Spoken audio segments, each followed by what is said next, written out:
هو أولا إقناعهم بأن الحل العسكري غير ممكن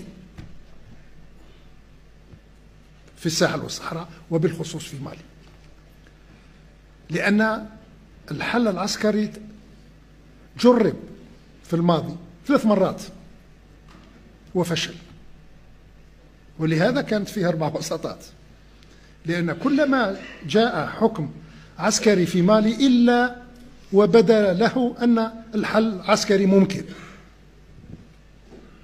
ولجأ إليه وفشل وعاد إلى الجزائر. فهذا قلنا لهم الحل العسكري غير ممكن. ثانيا أننا لا نسمح ولا نقبل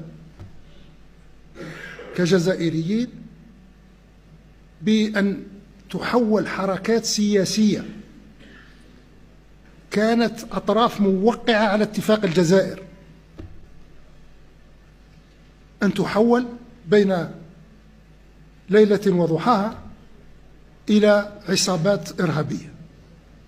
وهذا هو الكلام الذي كان الأشقاء في المالي يرددونه على الروس، أن هذه الحركات السياسية التي كانوا يتفاوضون معها